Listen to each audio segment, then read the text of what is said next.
Les tableaux qui parlent. Une série de podcasts par Francis Rousseau. Andy Warhol, 1928-1987. Série de 18 vues du mont Vésuve. Huile sur toile, 1985. Beaucoup moins connue que la série des 36 vues du mont Fuji d'Okuzai, que les 28 vues du mont Kulsos de Monet, et encore moins que les multiples représentations de la Sainte Victoire par Cézanne, la série d'Andy Warhol de 18 Vésuve fait partie du même type de démarche artistique et colle parfaitement à la personnalité de cet artiste si médiatisé au XXe siècle.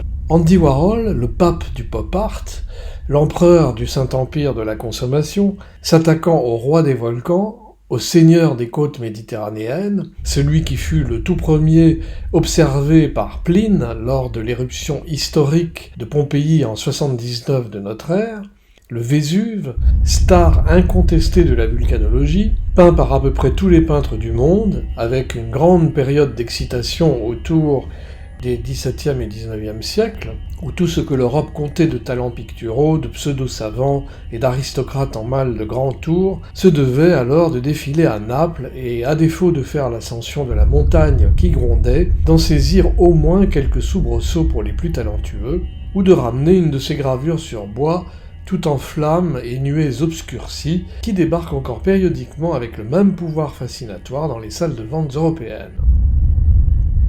Car le Vésuve est avant tout fascinatoire.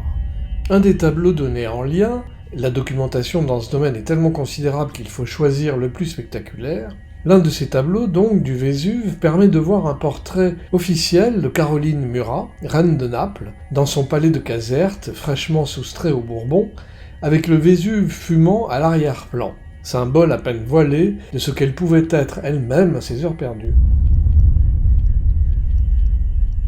D'autres toiles représentent le volcan dans des fureurs peu raisonnables, qui laissent imaginer ce que fut l'éruption historique, dite plinienne, qui ensevelit Pompéi et Herculanum, et qui pourrait d'ailleurs d'une minute à l'autre ensevelir de nouveau une des villes les plus densément peuplées du globe, Naples.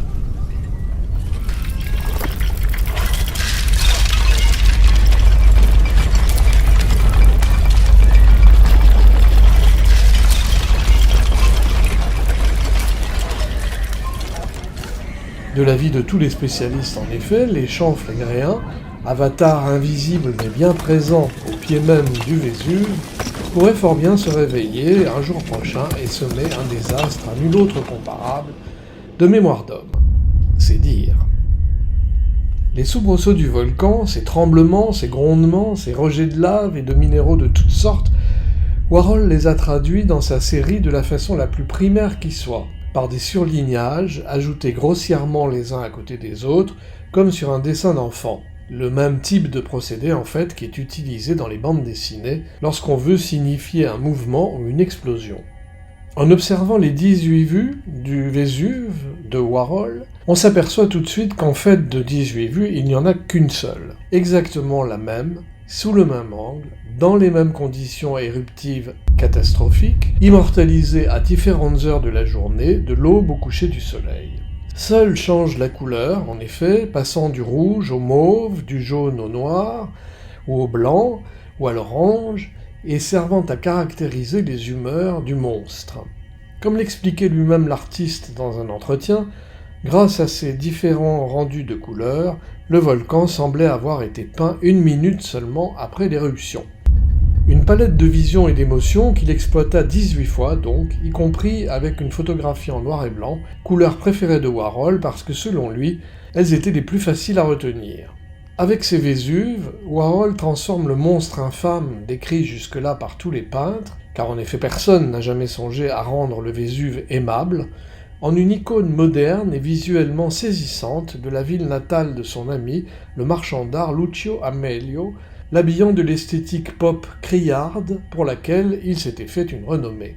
On pourrait dire aujourd'hui que Warhol a ainsi mis à jour le Vésuve. Une mise à jour 2.0 qui n'est pas picturalement d'un intérêt majeur, qui fait office d'imagerie d'Épinal, remise au goût du jour pour l'imaginaire contemporain.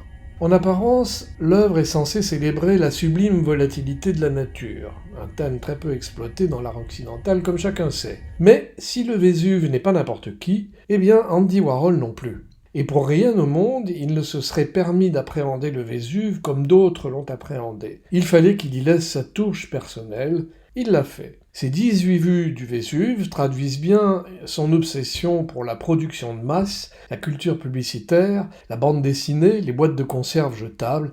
Il traite le Vésuve comme il a toujours traité les criminels célèbres, les starlettes, les hommes politiques sulfureux, tous identiques, irrémédiablement livrés à la consommation de masse qui va les engloutir, comme le Vésuve a englouti le monde antique, à la couleur près.